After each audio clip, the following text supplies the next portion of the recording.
Bonsoir, bonsoir, bonsoir tout le monde. Bonsoir, bonsoir tout le monde. Bonsoir les compatriotes. Bonsoir. Tout d'abord, je vous remercie. Je remercie tout le monde. Je remercie tous ces compatriotes qui aujourd'hui, un vendredi, ont fait le déplacement pour venir à l'appel du Mali. Aujourd'hui, c'est un grand jour. Nous sommes sortis en même temps en synergie avec les organisations de Bamako.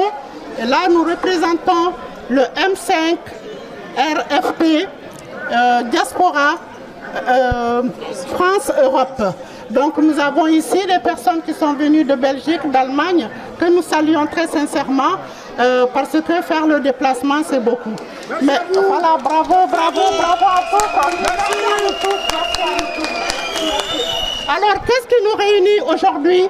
Qu'est-ce qui nous réunit aujourd'hui? Pourquoi nous sommes tous déplacés pour venir devant notre ambassade? C'est tout simplement parce que nous vivons une période très difficile du Mali. C'est vrai qu'il y a la crise multidimensionnelle, mais à l'intérieur de cette crise multidimensionnelle, il y a quand même un problème de mauvaise gouvernance. Notre pays est très mal gouverné, à telle enseigne que nous n'avons pas d'eau, nous n'avons pas d'électricité, nous n'avons pas à manger, nos enfants ne vont pas à l'école, nous ne nous soignons pas. Et pourtant, nous avons un gouvernement qui est là, qui doit travailler pour que ce pays aille de l'avant. Par contre, l'argent du contribuable est dilapidé.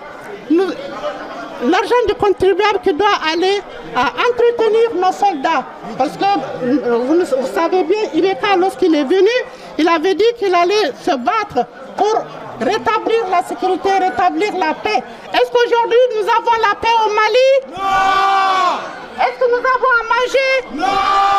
Est-ce que nous avons à boire? Non! Est-ce que nos enfants vont à l'école? Non! Le Nord, est-ce que le Nord est avec le Mali? Non! Est-ce que le centre est pour le Mali? Non! Alors vous voyez bien qu'il y a de quoi pour lequel nous devons nous battre pour récupérer notre pays. Au jour d'aujourd'hui, les trois quarts de notre pays n'est pas malien. On ne sait pas qui les a, mais en tout cas, ce n'est pas entre les mains de nos gouvernants.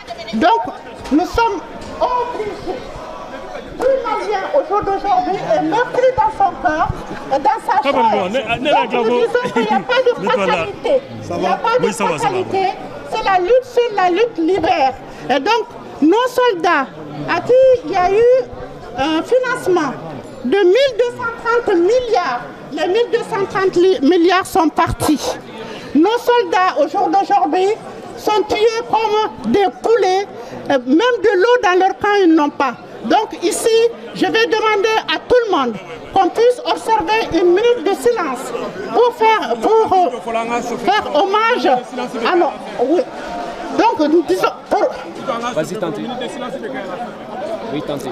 Pour faire hommage à tous nos victimes, également à tous nos soldats qui sont tombés inutilement par manque, tout simplement, de moyens, par manque de formation et manque de moyens. Nous savons que le Mali est un grand pays. Le Mali est un grand pays. Tous les grands pays traversent des crises. Et nous savons, ayons l'espoir, nous savons que si nous nous levons pour dire à Ibeka de rendre son tablier, il a signé un contrat avec le peuple. Et ce contrat, il n'arrive pas à l'honorer. Alors on lui demande gentiment de nous rendre le pouvoir. Le pouvoir qu'il lui a donné, c'est le peuple. Donc Ibeka n'a qu'à rendre le pouvoir pour le peuple, par le peuple et pour le peuple, c'est ça la démocratie. Il nous a promis monts et merveilles, il n'est pas arrivé à l'honorer, donc il n'a qu'à rendre le pouvoir au peuple. Donc là, pour conclure, je dis vive le Mali, vive le Mali, vive le Mali, vive le Mali, le Mali debout. Stratégiquement, il faut appeler Donald. Stratégiquement, appelle Donald. Laisse.